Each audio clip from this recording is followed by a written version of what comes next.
Olá pessoal, de volta aqui no nosso Economês, episódio de agosto, 16ª edição do nosso bate-papo aqui de economia. E olha, vamos falar do mês mais desafiador do ano. Julho não foi fácil para o Brasil, eu acho que até mesmo para o mundo. Vamos falar de economia? O mês passado começou com o Trump taxando o Brasil em 50%, mas até então tinha sido apenas uma comunicação nas redes sociais, não é mesmo? Que a gente não sabia se realmente ia ser efetiva, se haveria negociação. De qualquer forma, a agenda econômica estava bem animada nesse mês de julho. A gente tinha então as expectativas para a decisão de política monetária nos Estados Unidos, no Brasil, na Europa, no Japão e por aí vai. E todo mundo alinhado com a manutenção dessas taxas por conta dos riscos sobre o tarifaço, obviamente, que o Trump negociando aí com o mundo inteiro, mas porque ele já tinha antecipado também a negociação com o Japão, com a China, que está avançando cada dia mais, mas pressionando bastante a União Europeia também. E que a média dessas tarifas estava ficando ali nos seus 15%. A gente achava que, como o Brasil já tinha 10%, havia grande possibilidade de também ficar nos 15%. Por conta disso, quando veio 50%, foi um choque, um susto.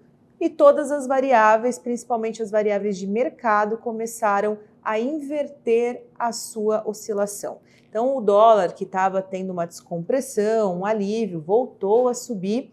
A inflação, as expectativas que até então tinha entrado num ciclo de ancoragem dessas expectativas, que é o que a gente esperava, né, que acontecesse para que o Banco Central tivesse mais possibilidade de afrouxamento para a curva de juros e também para a decisão de juros, e não aconteceu.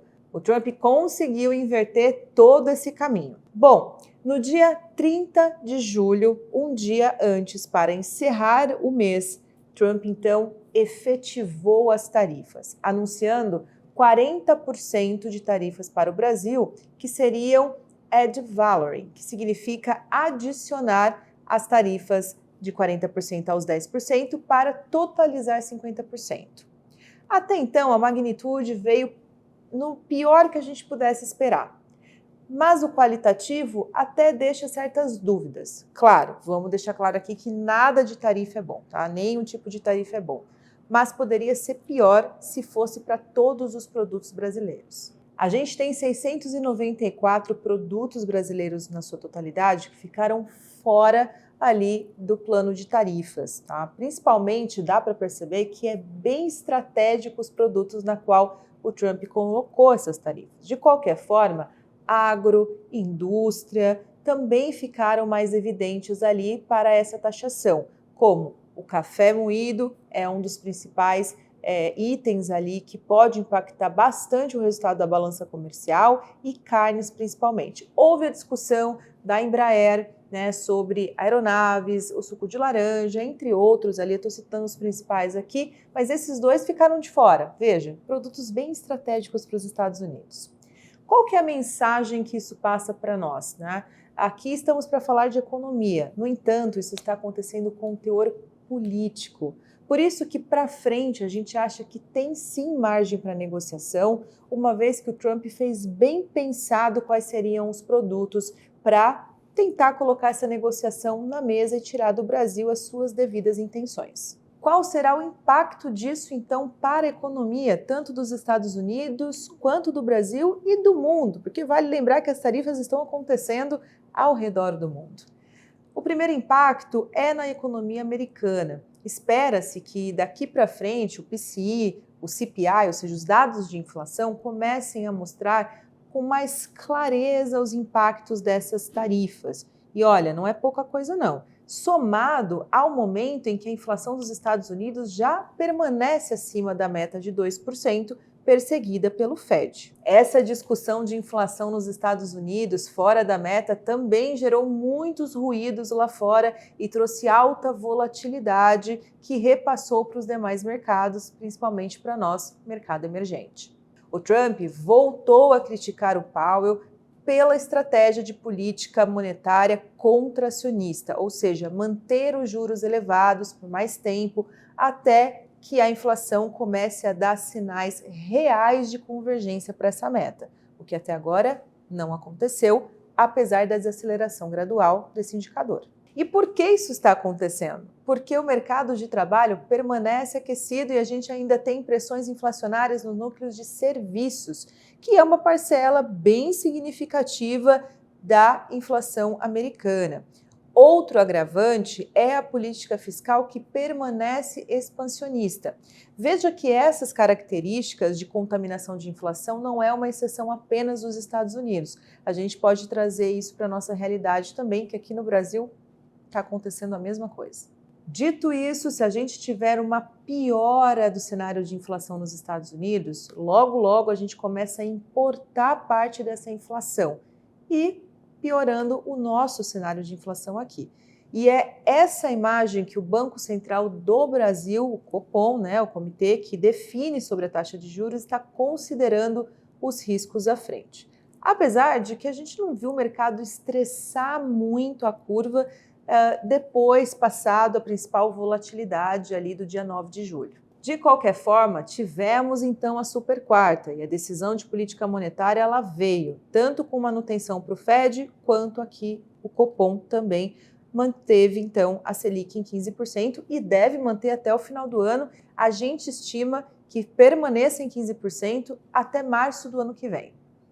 Porque como a gente não sabe, então, como que vai ficar daqui para frente, se vai haver negociação, se outras medidas vão ser colocadas, se o governo brasileiro vai retalhar ou não e qual vai ser, então, a resposta do Trump em relação a isso, fica em aberto as possibilidades. O mercado começa a operar em alta incerteza, o que traz a bendita da desancoragem novamente para a conta. Então, só recapitulando aqui, a gente teve a tomada de decisão de política monetária de juros na manutenção por conta de riscos inflacionários, principalmente advindos do cenário externo pelas tarifas que o Trump está colocando ali para todo mundo e estressando com o Brasil, ok? E pode esperar um pouco mais de volatilidade no mercado internacional, porque o Trump vai continuar batendo um pouquinho no Powell em relação, presidente do Fed, em relação à decisão de juros. Porque na quarta-feira que foi decidido sobre a manutenção dos juros nos Estados Unidos, a entrevista do presidente do Fed foi extremamente hawkish. E o Trump já vinha vindo ali algumas semanas questionando essa postura do presidente do Banco Central americano.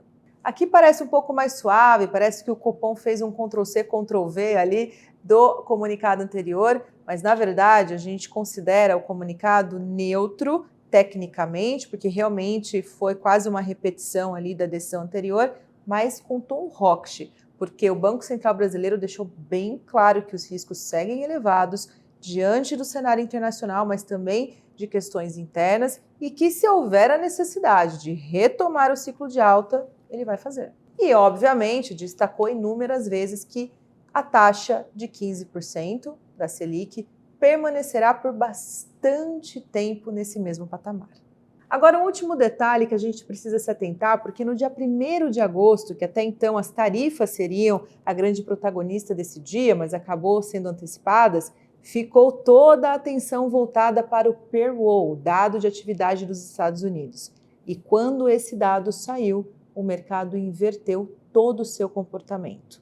A gente teve o payroll vindo mais fraco do que o esperado, mas não pelo dado cheio, e sim pelas revisões dos dados anteriores, o que de novo vai dar aí margem para que o Trump cobre do Powell uma política monetária mais expansionista, porque a atividade até então está dizendo que vai ficar menor, vai desacelerar. E a inflação está praticamente estável, mas o problema nunca é o agora quando se trata de inflação, é sempre para frente.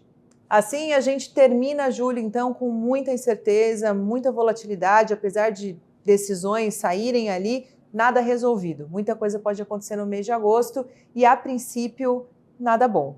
Vamos ver se a gente consegue terminar o mês de agosto com um cenário melhor do que foi julho e recuperar essa queda, que, apesar de ter sido um resultado negativo, a gente segue aqui no Brasil com um cenário melhor no acumulado anual.